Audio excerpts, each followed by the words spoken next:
Okay.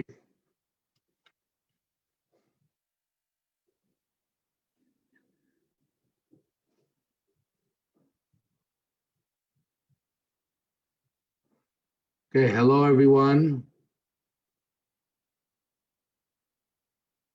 Hello everyone. I hope you're able to hear me. Just wave your hand if you're able to hear me. Perfect. Very, very well. Very good. So, good evening and welcome to our journey around the Jewish world, where we are discovering about Jewish life and where there is Jewish history in various cities and countries around the world.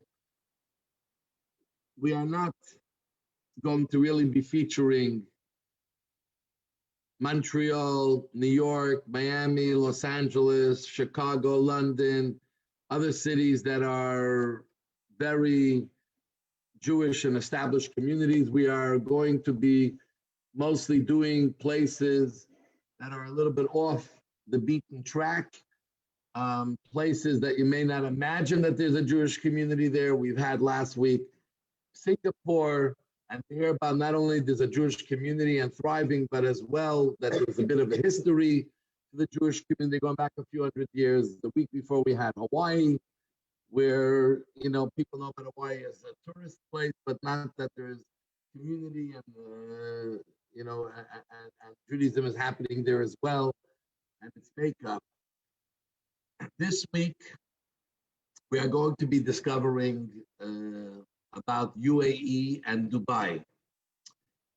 As we mentioned, this past weekend was the gathering of all the shluchim, all the emissaries of the Rebbe around the world. The women gather separately in the month of February, the shluchais, but this is for the men. Usually we'd all be in New York, over 100 countries that have Chabad houses, and we'd be 5,000, at this point, 5,000 strong there celebrating and sharing together with our sender, with the Rebbe's energy and spirit and guidance to what Chabad has become today, the largest force in the Jewish world. This year we did it all virtual, but right before we went into the gathering of the Shluchim, not long ago, there was an announcement of a new Chabad house, a new country added. And that country was UAE, United Arab Emirates. And as we're going to hear soon, though there has been Jewish things going on for a little while, this is when it took on a first official dimension as a outpost of Chabad. There are some other groups already, like in every typical Jewish place, that are doing some kind of Jewish activity.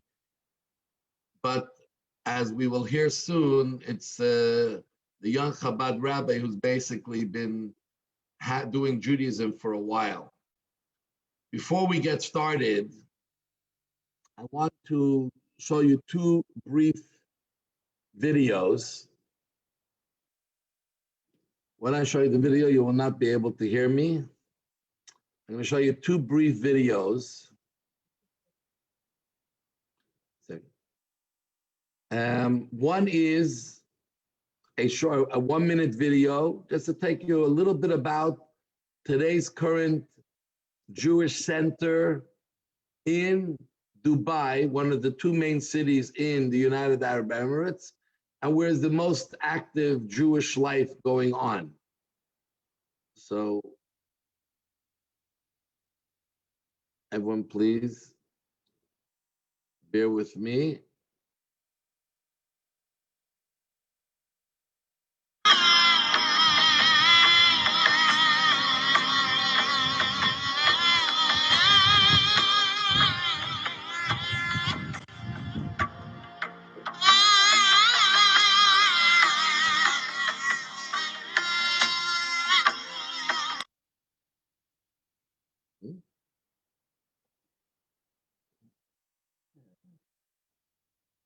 One moment. Trying to figure out what happened.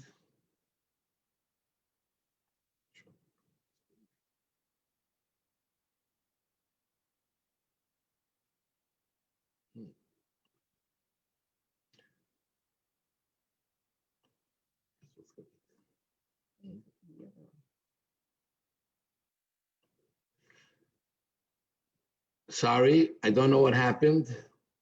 Technology always wins. It was a short video that we were showing, and I'm not sure why it did not continue, but I want to show you the other video that I had that's a,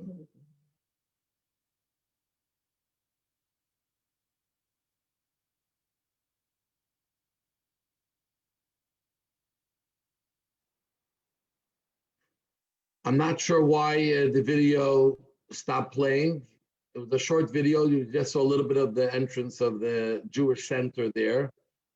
But here I want to show you a video before we get into it where you will see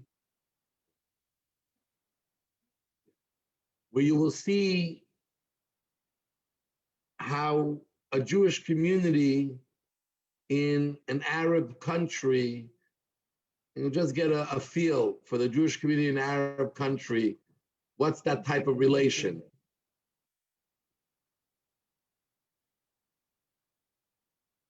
אני אמרתי, איך זה יכול להיות שגם לאבא שלי יש סרטן וגם יגרשו אותנו מהבית?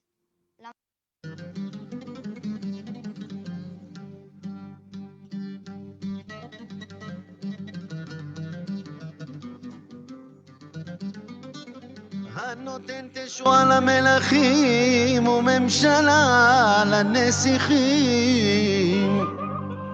מלכותו מלכות כל עולמים, הפוצע את דוד עבדו מחרב רע, הנותן בים דרך ובמים עזים נתיבה,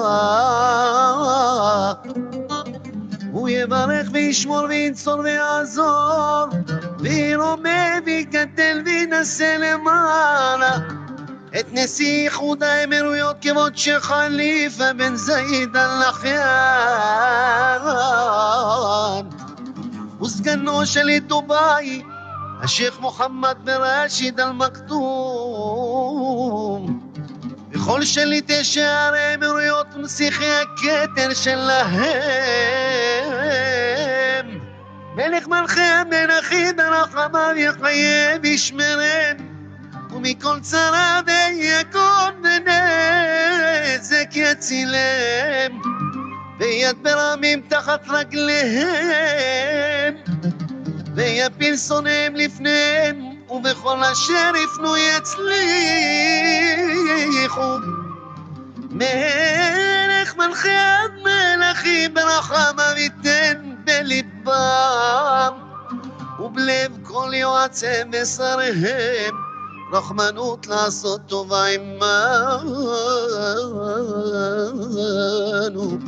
ועם כל בית יעקב בימיהם ובימינו תיוושע יהודה ובגואל.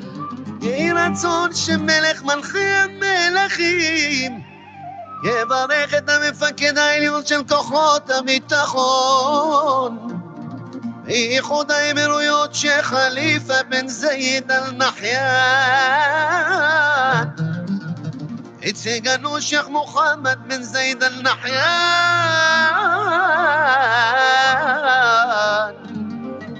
ויגן על חיילי איחוד האמירויות, הם מקלטם ומעוזם, ואל תיתן להם להיכשל בימיהם ובימינו, ברחזו ביציבות, שגשוג ושלום וסלם, וכן יהי רצון ונאמר אמן.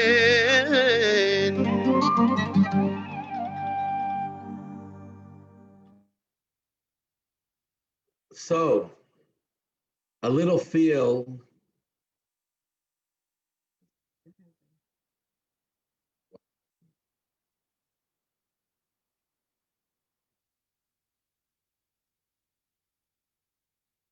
a little feel for the Jewish community in an Arab world. You know, it's a custom that the Jewish community blesses the local government. And here was a prayer made, obviously not long ago, and repeated, where they thank the government for allowing them to operate and to live there freely, and bless the government to be safe. You heard the Arabic tunes, you saw the writing in Arabic. This is a Jewish community in middle of the Arab world.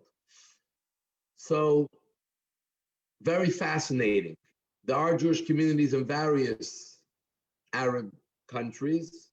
You know, there's been one in Morocco for many, many years. Actually, the first place where Chabad went, the idea of a shaliach, an emissary going to another country, was Morocco in 1951. And there is Chabad in Turkey, and there's a good Jewish community in Turkey, like in Morocco, maybe even larger. There is Chabad in Tunisia, which has been there for many years, and there's a small Jewish community in Tunisia. And the only other part of the Middle East where there's a Jewish community and no Chabad is in Iran. Iran has a Jewish community, no Chabad. And here we are going to be learning about the UAE. So before I begin, our intention was, and the plan was,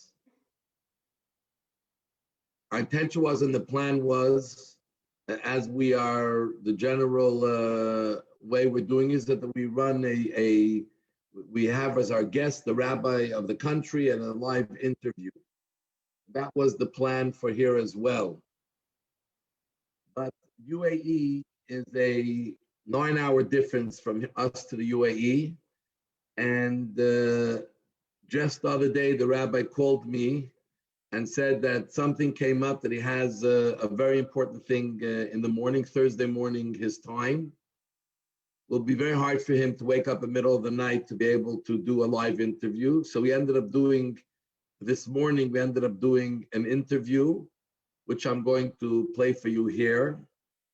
And we try to cover as much as possible, which I think will really open up and give an idea to all of us.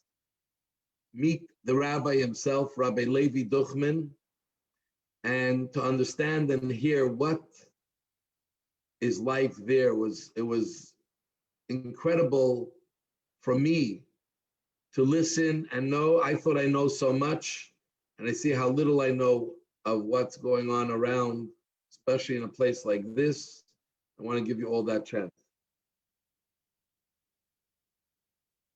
If you have any comments or anything while it's going on, you can send in the chat. Going to get it started.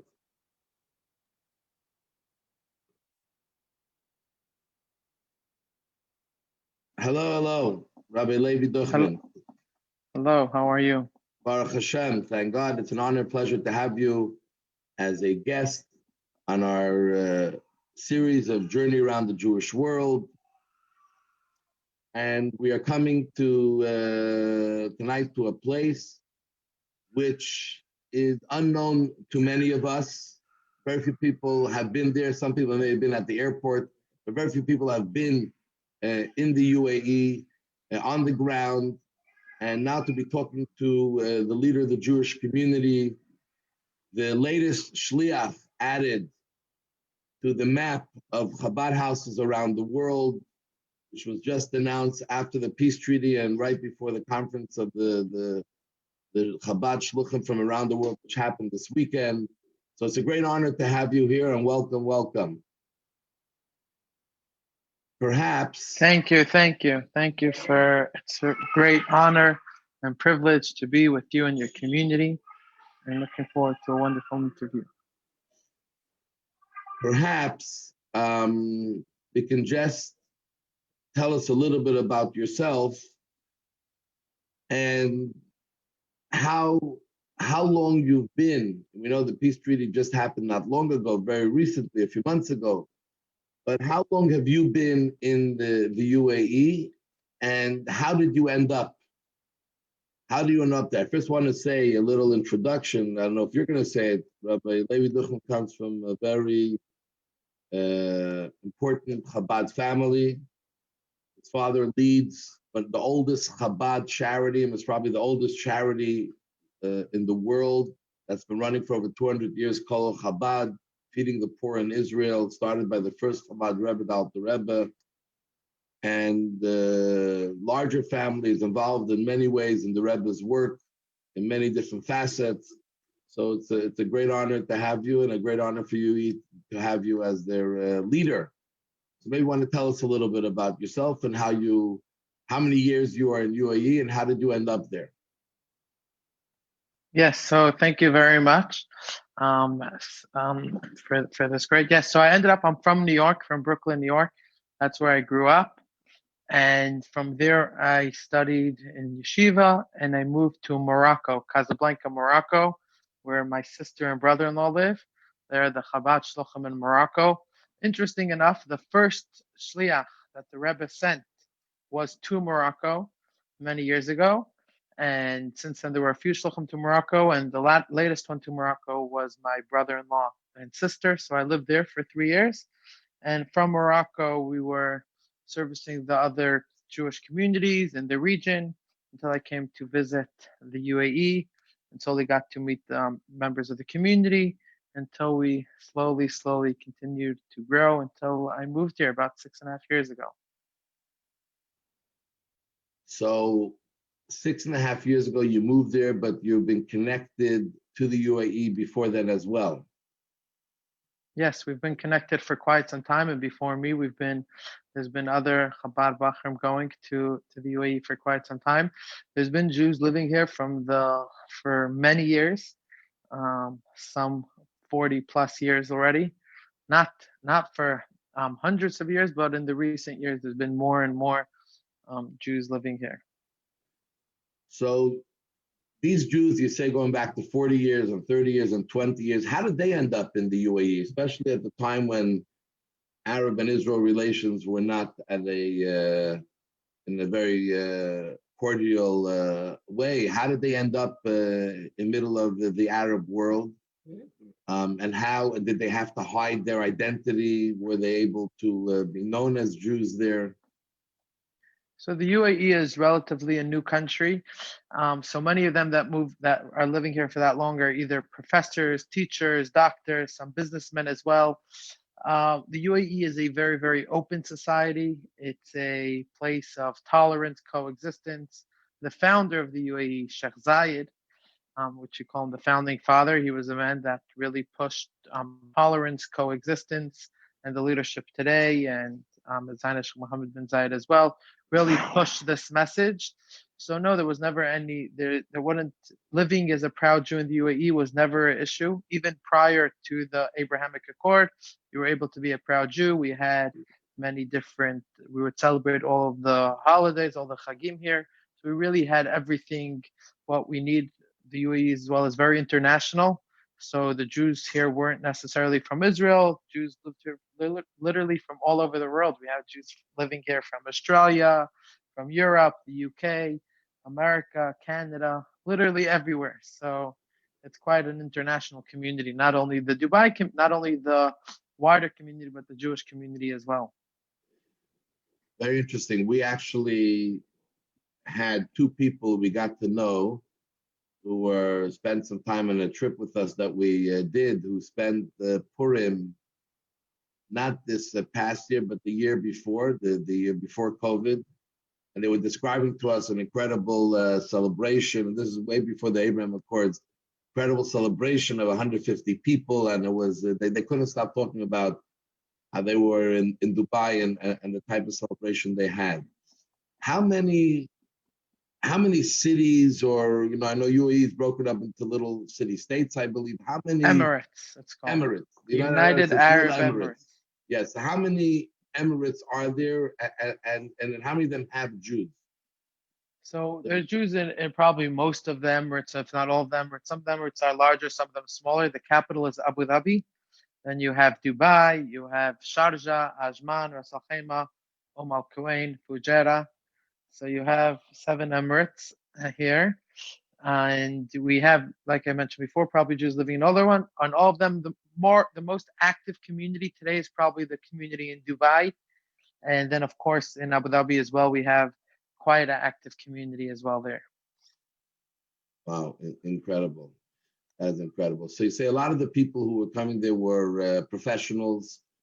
I would say a mix of professionals, businessmen. We have some young entrepreneurs here. Really a mix. Some Jewish students as well. Like I would say, like any healthy Jewish community around the world, you have the doctors, the lawyers, the business people. You have everything.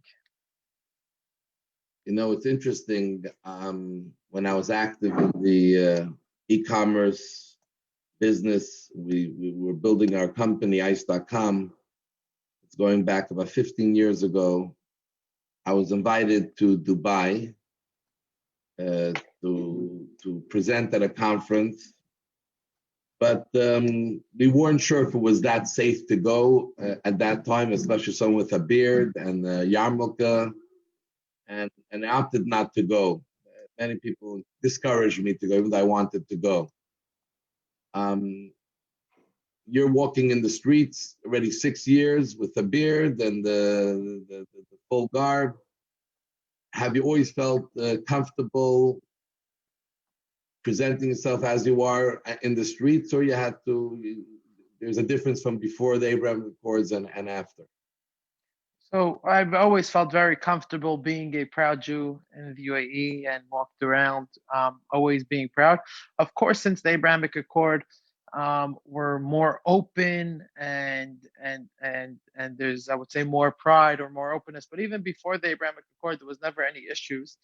Like I mentioned, like you said, we had guests, I think, from your community that were here during Purim when we did a big Purim party. So we really had always everything. And just last year was the year. Every year the UAE has a different theme, and the year was called Year of Tolerance. And tolerance is something which the UAE really promotes. It's a place of coexistence. We have many nationalities living in the same city, so you're always meeting different people. And even with everything, I never had me or anyone really in our community, I don't think ever had any issue with with being Jewish or being openly Jewish at all. And it's UAE is not dangerous, not a dangerous place at all. Beautiful. That's what we hear generally in the street as well, which is beautiful to hear.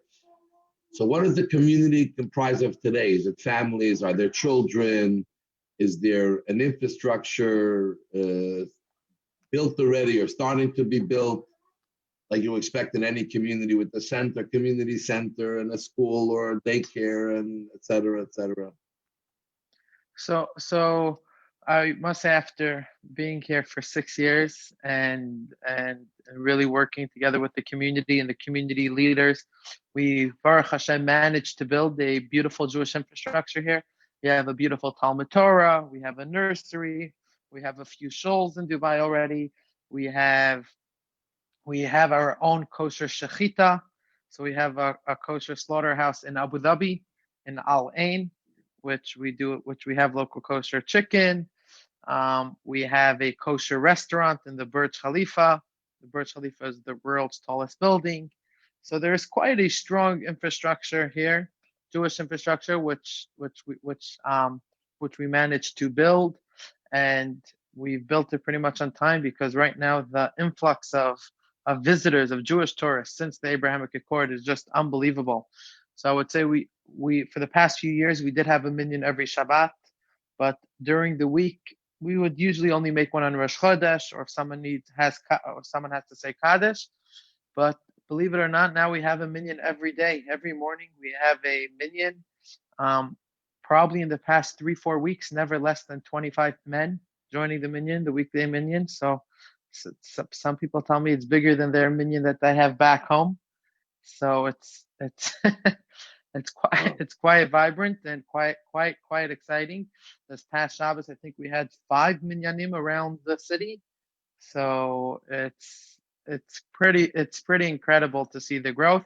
But like I said, Baruch Hashem, we managed to, and thanks to the community leaders and for all the work that we managed to really build infrastructure. And of course, we always had the support of the government, and they've been really always helpful and encouraging. And like I mentioned, is we always never had any challenges on that level at all.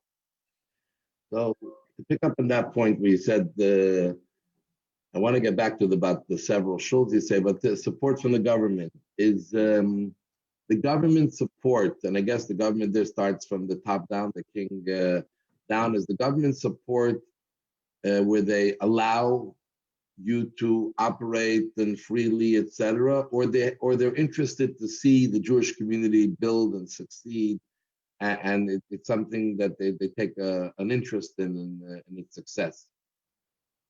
Of course, they take the UAE, anything that they do and anything that its residents or people are doing, they want it to be successful.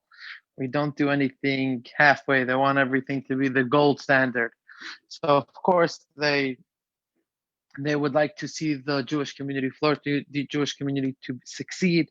They want to make sure we have everything good, everything in place, and everything should be done in the right way. So of course they want it to be done, and they want it to be the best way, and we have their full support, whatever it may be, to ensure that our community members have what they need, that our community members are safe, and that we could celebrate our chagim, our holidays, in the proper way. Wow. What about the locals, the non-government, just the local people, whether they're natives or non-natives? Are they all in sync with this feeling of tolerance and acceptance and friendship and? Yes, so the locals here are emulate the same thing as leaders. Like we say, there's a saying in a Muslim country, in most countries, it says that the guests of our leaders, of our sheikhs, is our guest. So for the leadership, it's important. Of course, all the citizens and the UAE citizens are very, very supportive and very friendly with the community. I myself have many Emirati friends, and they're always very supportive and everything. So it's like I mentioned from the beginning and throughout, that it's really a open, tolerant society. That's incredible. That's incredible. We're reading in the papers how excited everyone is about the Abraham Accords, and people want to visit Israel, and they want to be able to obviously go pray at the mosque, but to see Israel and Israelis and are really looking forward to going to UAE. So it seems so warm, which is very different than we've seen in many of the other treaties that were done, with such a beautiful warmth and excitement of what the blessing it could bring for both countries.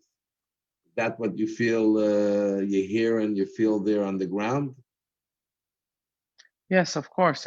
We feel very much so that this is something which we're trying to bring good and positive to the region. And like I tell many of my Emirati friends and my Jewish friends here, really everyone, I tell them what the Rebbe says, that when two people get together, it's a way to benefit the third.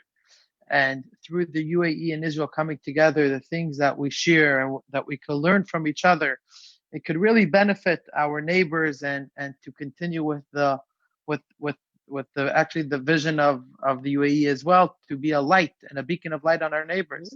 So already there's been joint efforts, whether it's for COVID or other technologies in the health sector, whatever, security, whatever it may be. It's amazing to see that the two countries coming together, and to see how they can really benefit a third and benefit the rest of the region and the rest of the world as well. That's incredible. So how many Jews estimated, I don't know if you have a real number or an estimated number, you said 5 shows. How many Jews, let's say, are living in Dubai or Abu Dhabi? How many Jews do you estimate are there in the UAE? I would say there's about 4,000 Jews living in the UAE. But if you just think about 28 flights from Tel Aviv to the UAE between DXB and Abu Dhabi, we're speaking about a tremendous amount of tourists that will be coming. And you could see already from the inquiries about kosher food to the hotels. Both the local airlines here want to have their own kosher catering for their airline. So of course you see that the UAE is definitely going to be a new hub for kosher. And I must tell you that our kosher restaurant is a unbelievable restaurant. You could go inside, you could get a really nice, good, high quality piece of steak.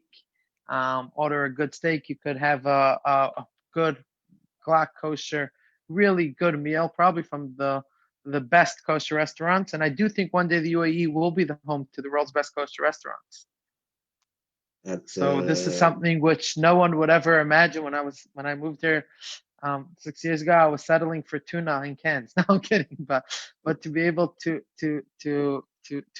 actually go and to manage, and it's a great merit. I remember when we opened up the restaurant, it was prior to the Abrahamic Accord, and we're speaking with the hotel management, and we're going through all the kosher laws, and I was explaining them how it works to put the restaurant under our hashgacha, and going through all the details and ordering in special meat. The meat has to be kosher and halal, getting both certifications, which was an interesting thing on its own.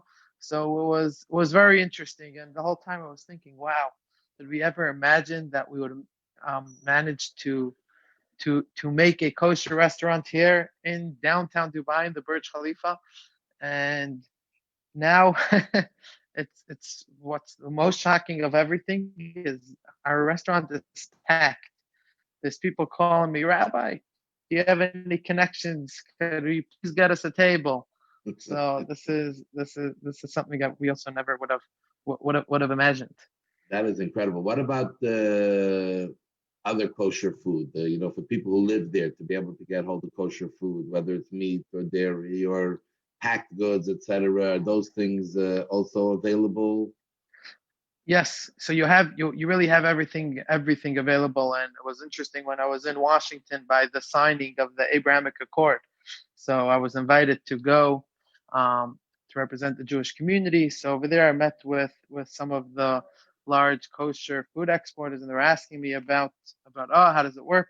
We're sending food to the UAE. So I said, listen, we already have. I don't know how, but if you walk into the store about 10 minutes away from me, they have Manischewitz noodles that one of the stores were importing. I guess they brought them from the US. So it was quite it was quite exciting to see. And there's a lot of imported food. So you could go to the supermarkets and you could have food from all the hechsherim and all the kosher logos. You have the OU, OK, Starkey, from literally all around you have available, because a lot of the food here is imported from the US or Europe or Australia. So there's a lot of access to that food. Chicken, like I mentioned before, we managed to open up an official and get permission from the government to open up a shchita, to have a kosher slaughtering, which is quite. So we always have chicken and meat. We're still importing. The UAE has everything amazing, but there's no grass for the cows. So unless you want your meat from sand, I think that this is some of the things that we have to import. So that's an operation. To make a slaughterhouse, you have to bring in a shochet. I guess you're not a shochet necessarily. Yes, so I'm not a shochet, but I have my younger brother's a shochet, Mendel, so he comes quite often. And now we're bringing in shoftim almost every other week. So there's like I said, there's much bigger demand for kosher. It's been interesting spending time with the different government authorities, explaining them. And what's interesting is that their willingness to, not only their willingness to understand, but them pushing that they want it to be done right. And they want to make sure, like I said before, that it should really be a gold standard. And when we offer to our community kosher chicken, it should be the best kosher chicken, good quality of chicken, good quality of kosher. Same thing with the restaurant. Same thing. Everything is it's important for them that the Jews here are comfortable, and this is something really which I must say is incredible to see from the leadership here.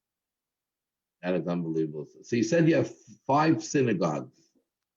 Five Five shuls, you said. minyanim, five Minyanim. shuls, not synagogues, Ah. because I was saying the past few weeks there's many tourists coming, so in different hotels there were many minyanim in different in different hotels. So not full on Okay. synagogue, but very soon there will be in different areas.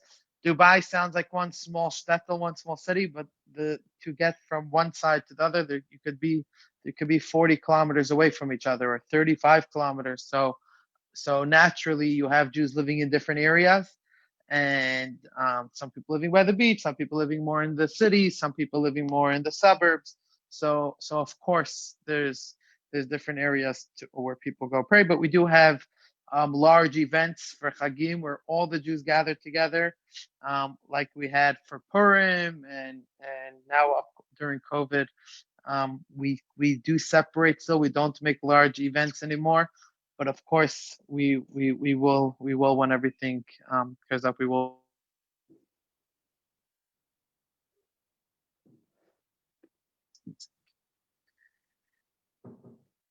I think you froze for a second.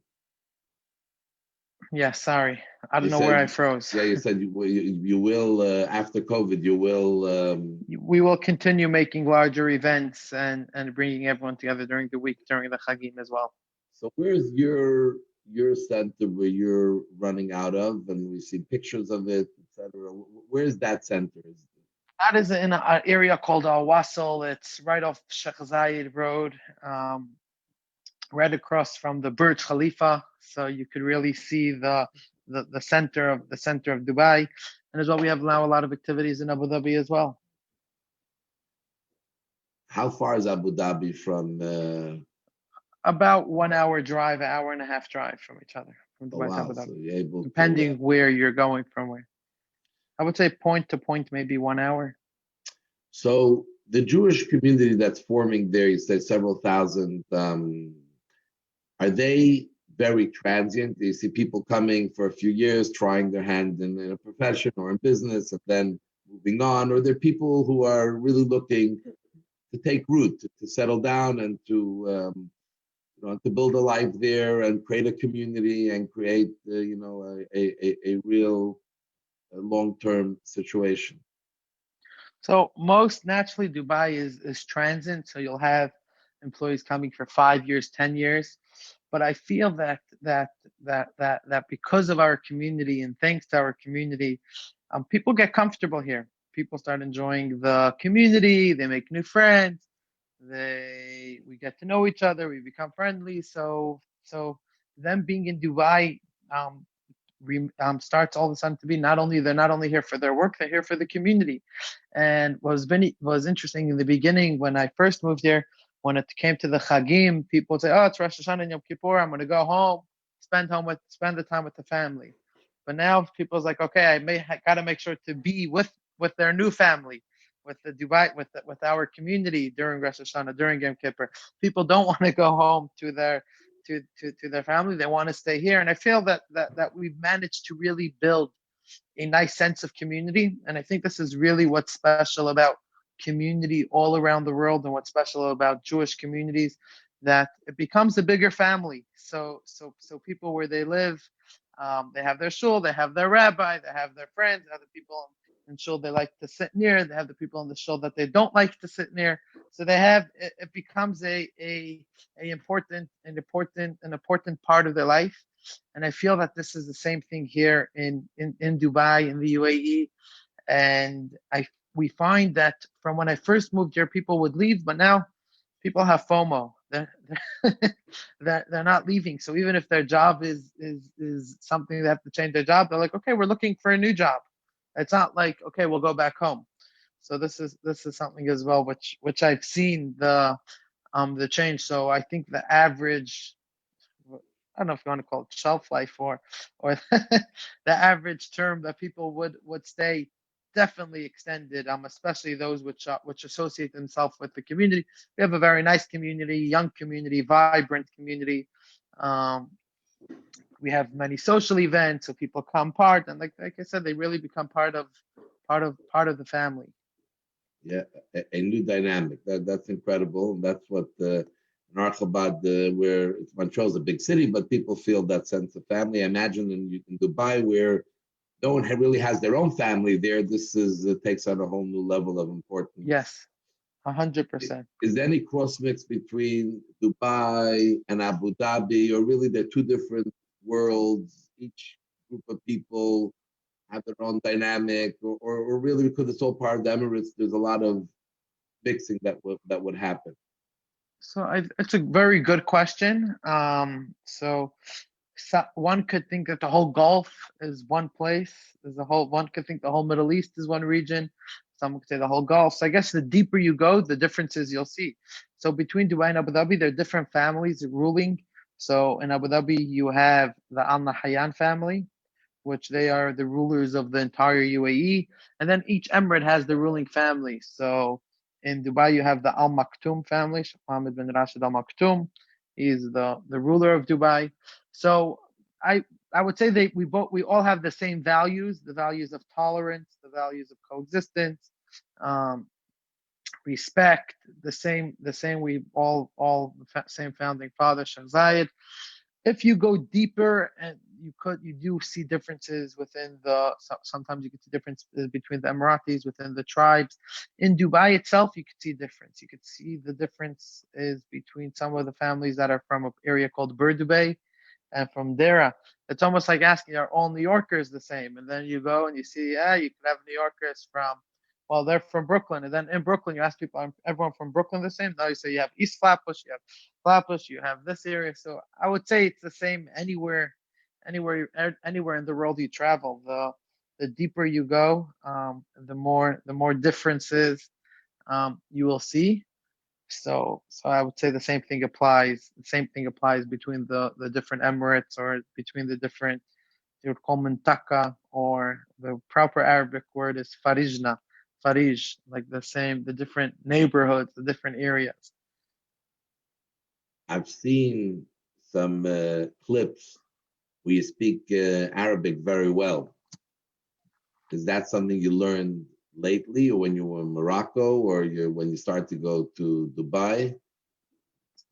So my Arabic, I picked up the first original Arabic I picked up in Morocco, and when I was helping my sister and brother-in-law there, I picked it up on the street. But with the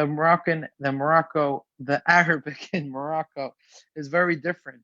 There's different dialects within Arabic. So it's called the Darija dialect, the Moroccan North African dialect. It's a big mix with French as well. That's where I picked up. But over here, the Arabic spoken in the UAE is called Ramsa, which is the Khalij, more of a Gulf Arabic. So yes, alhamdulillah, I picked up the Arabic here, and it's important to speak the local language, and it's something fascinating. It became the standard. If you go around the world and you see shluchim all over the world, they speak their local language perfectly. So it becomes not surprising. So any people here where Dubai is situated, we're always having different guests from different Chabad houses. So and nobody's impressed that I speak Arabic. Like, of course.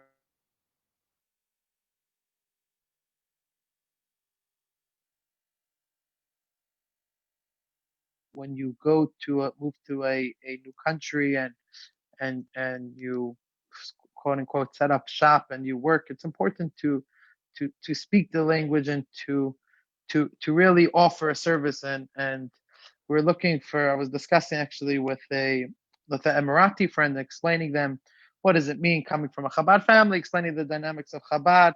So we said it's global but local.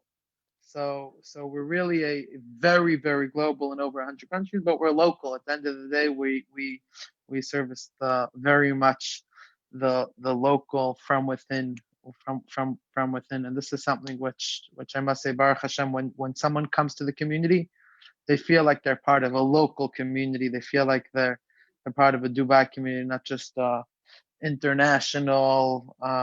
There's also a branch over there. And this is something which I find unique also when I travel to other places as well. That's definitely beautiful, and you're correct. It is. I brought it up as well because we have in our community a lot of people who speak Arabic from home. We have a large Iraqi community. We We have the large Lebanese community, Egyptian, Moroccan, obviously. Their French was more predominant, but yet they all speak Arabic. So it's nice for them to hear that young people learning Arabic when they need to and using it in the best way possible. In the community makeup that you have,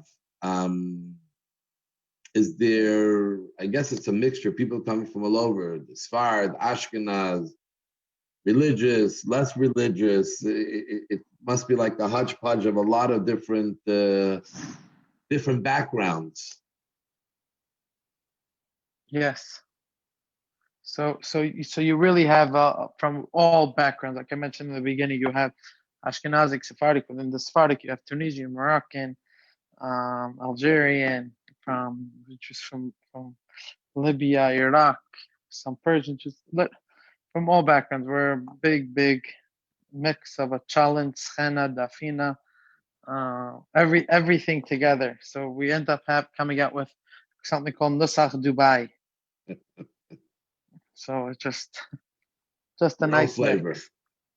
Yes. Where everyone comes together as one. We're Jewish. The Rebbe, one of the Rebbe's greatest points, that there's no labels, there's no separations. We're all Jewish. I guess in your community, it's felt very strongly. What was your biggest challenge to be able to? You've come a long way, it seems. You've really built something that has already a life of its own and so much promise for the future. What was your biggest challenge coming in? To be able to bring this all together.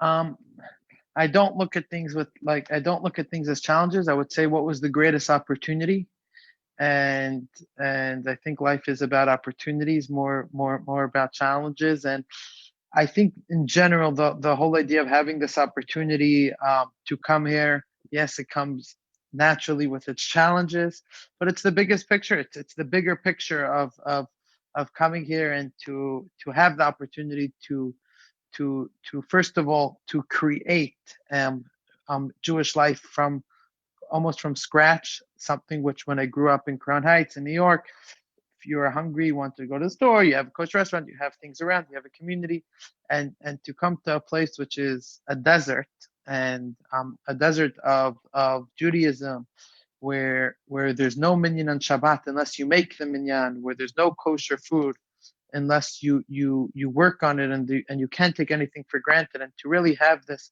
opportunity to build Jewish education, build a Talmud Torah, build a synagogue, build minyanim, build adult education, build kosher, build a home, a warm home. This is something which is a journey. I wouldn't say that. Yes, you mentioned the life on its own. I don't think it's something we look back at. I think it's something we're still on the journey, and we're continuing to build. We're continuing to grow, and we're continuing to seek the new opportunities on how to enable people to connect with Hashem, to get more involved in their Yiddishkeit. I feel that there's a tremendous opportunity for our community. Sometimes when you're far away from your family, you're far away from your shul. Sometimes it's the distance can bring you closer.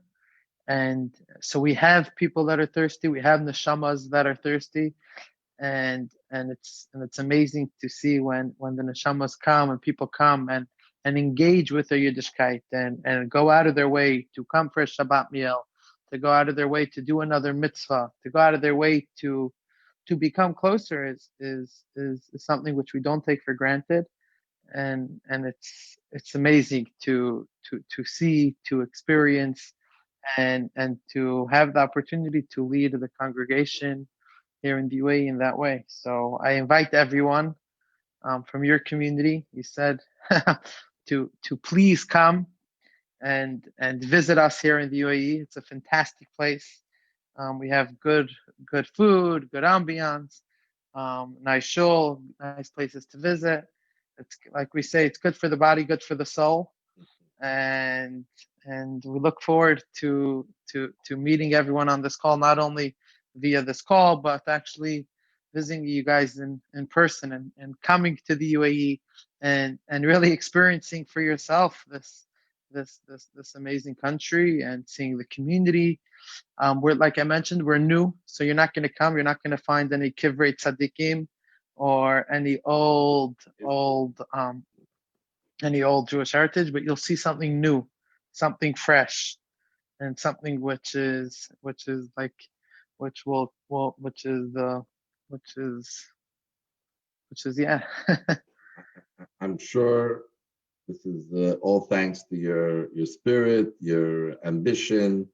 Obviously, the Rebbe's message of that we can see the opportunity and to be part of building, to help build something new, and in a region which no one ever imagined it would be something of this nature. And just like you said, you have a kosher restaurant in the biggest, the known building in the world. I mean, these are incredible things that I'm sure can inspire all of us. We are planning, like I mentioned to you separately, that we are planning, God willing, at some point to do, along with our mission to Israel, to do a few days in the UAE. We definitely look forward to be able to do and see everything you're having and you're doing.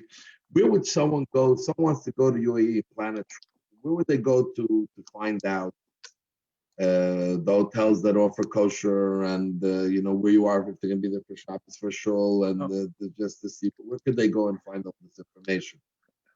Where do you usually go? So where in the internet would they go? You ask the local Chabad. No, so you can go on JewishUAE.com, and if anyone has any questions, you could email us at office@JewishUAE.com, and I'm happy to answer and advise anything that anyone from any of you guys on the call, any questions or anything that we could do to service you. Once you guys are on this call, we consider you guys family already. So we'll make sure to take good care and make sure to host you in the right way.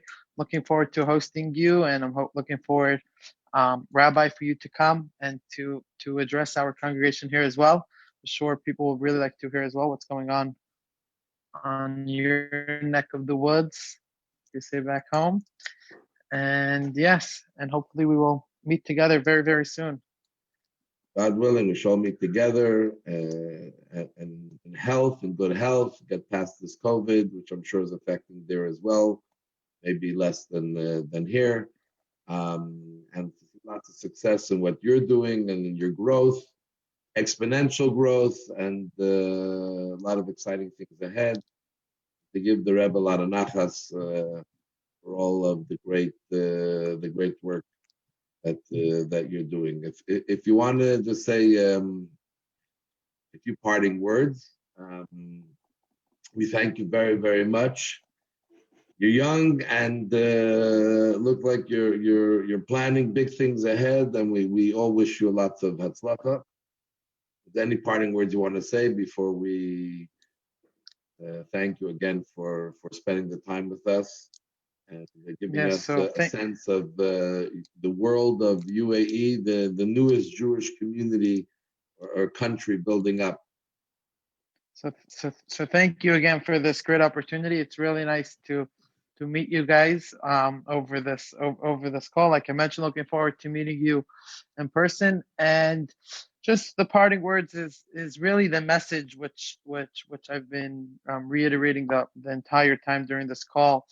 It's about and which I find important is and especially during these times of COVID and where is really feeling part of a community, connecting yourself to a community, and building on your identity. This is on your Jewish identity, and really being part of something bigger, something special, is really important, and is something which carries us through these times as well.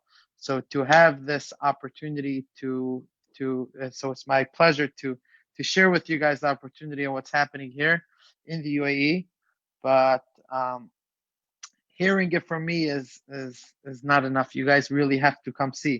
So I'm looking forward to inviting everyone to coming to the UAE, visiting us here, visiting our kosher establishments, visiting our shul, visiting our Talmud Torah, our Gan, and visiting all the other exciting attractions there are here in the UAE. Beautiful. So thanks again. And, No problem. be well. We'll see you and much guys. Success. Amen. Amen. Amen. You guys all have a lot of hatzlacha. Amen.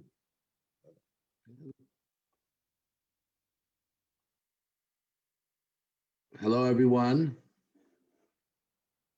I'll make sure you can hear. Hello, everyone. There is nothing like hearing live, but we try to capture because at the end of the day we had no choice in the best way that we could to cover life in the UAE. Had some time to chat a little more that we didn't put on video. So if anyone has any comments or questions, we may be able to touch upon them. The stuff we didn't touch upon, I just want to share. You know, we talk about the Abraham Accords. You mentioned the Rabbi Duchman, a young man. He's actually looking for a shidduch, if anyone has a nice girl for him.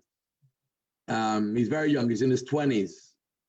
And he was told us he was invited to the Abrahamic Accords that were signed in Washington. As soon as the announcement was given about the Abrahamic Accords, Benjamin Netanyahu, Prime Minister Netanyahu, was on the phone. It was a Zoom that was actually videotaped with him about building together the bridges of peace. So there is not only just dealing with the Jewish community and building it up, but the higher ups in Dubai and UAE are looking to him, and he is playing a very important role in building those bridges between Israel and UAE, as well as with various different Jewish entities in the States. So it's a very active involvement, both in Jewish life and catering to the Jews there and trying to build from scratch a Jewish community, but very closely with the interest and the support and as he said, always trying to do the golden standard and them supporting that it be done in the nicest and most beautiful way with no hindrances. So for me, that was very fascinating to hear that, because in other places, there are Jewish communities. You know, Morocco, as many Moroccans here, even those who have left, many people go back. The Moroccan king is always known to have been a good friend of the Jewish people, protected the Jewish people as a special group. But it's not necessarily on the street, it's not necessarily felt all the time like that. But here in UAE, it's really from top down. There's an interest in it, in being from everyone to understand that they're proud to have a Jewish community in their midst, and they want to be able to let it shine so they can learn from it. So that to me took me very much. So I don't know if anyone has any comments or questions. You can unmute yourself if you want. You can unmute yourself. You can unmute yourself if you have a question or a comment. Hi, Rabbi. Yes, announce your name. Yuval Benaim. Yuval, yes. How are you? So just to give comfort to everybody who's on the call, I traveled myself over 20 times in Dubai. It's a beautiful city. You could feel secure. There's nothing to worry. And I have many friends over there, and everybody lives. There's Jewish people, Israelis, everything is over there.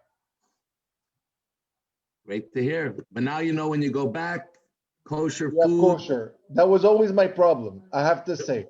That was always my difficulty when I used to travel. Finding the kosher food, it was very, very complex. And now you can even go check out the Chabad. You're going to have to come to shul every day there now. Yeah, it's okay. That's beautiful to hear. That's Thank very, you. very nice to hear, hear for someone on the ground. And every day I receive my friends over there send me pictures, so it's beautiful. Wow, that's amazing. And as mentioned, we are planning, if things travel gets back on track, when we do our every 2 years we do a trip to Israel, a mission, a legal mission. But we've done last year. We did a 5-day trip to Russia, which was incredible. We had people, non-lawyers who joined, and it was an incredible trip. And UAE is at the top of the list of what we're going to do next time. So stay tuned. Any other comments or questions? You have to unmute yourself and just announce your name. I have a question. Yes. Yes. Rachel Alkali. Now, I was wondering, he didn't happen to mention where there's the Jews have been there 40 years or so. Do we know, this being the Gulf states, if there were Jews there before? You know, Jews are always everywhere. Does he know if there's a more ancient community that's sort of hidden, which is where you have everywhere around the world? Not in the interview, but I probed him before the interview. I was having a little conversation. So, I said, should we get into the histories? He said, there is no real history there. It's between you and I, it's an artificial country. It's not like Syria or Egypt or Libya, the countries that are ancient. It's a pretty new country. Even Saudi Arabia is a new country. These are not established countries for years, like Iraq and Iran, etc. So there is no real history. He said there is no real history. They've searched, there's no real history. In Bahrain, there's been a synagogue there for many years, a small Jewish community that's been there officially, recognized. Actually, the ambassador from Bahrain to the United States till about 5 or 6 years ago was a Jewish woman. So, but really, in the UAE, there is not much of a history. But people were already living there, starting, he said, about 40 years ago. There were Jews coming in as part of the international community. There are universities that have partnerships with American, European universities, et cetera, et cetera. But I did ask him. He said there was no real history in that region. We have to find a Mashiach, seriously. You know, we really have to work on it. We need some exotic woman who's like adventure. He needs a shidduch. God willing, you'll find one. Thank you. Anyone else? Comment or question?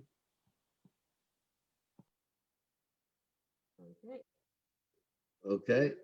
When are we leaving? Right now, we're not going anywhere. Right now, we're happy to be safe and be home.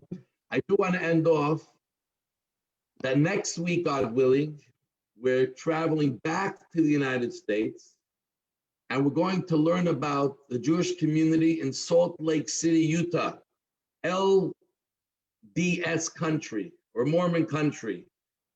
What's the history of the Jewish community? What's the makeup of the Jewish community? And fascinating how the Jews and the Mormons get along, or do they get along? It's going to be very fascinating with a dear friend, Rabbi Benny Zippel. So stay tuned next. And that's going to be live for sure, because we're at the same time zone. There is no last minute early morning stuff. So we look forward next Wednesday, God willing, for you all to join us. Meanwhile, you can join us in our other various classes and programs that we have, JLI, Secrets of the Bible, and other classes that we have going on. Daily service at 7:30. Watch our email of what's happening. I hope you all participate in our raffle to help us, especially now, give people smiles on their faces and connection during COVID. And may God bless us to be able to stick together strongly, and we'll overcome, as we see that the Jewish communities around the world, they're different, but really we're all the same. We're all, the thread that runs through us is the same. And whoever didn't buy your raffles yet, you can go on Chabad account page, and we'll be very happy to help you out. You can do it all online. It's easy. Thank you very Thank you all so much, and we'll see you next week. And we'll see you next week. Yeah, series. Thank you. Thank you. Be well. Nice to see you, All right. Shaheens. Nice to see you, everyone. Pleasure to see everyone. Be well. Thank you. Bye. All right. Thank you very much. Nah, Thank you. Be well. Thank you. thanks. All right.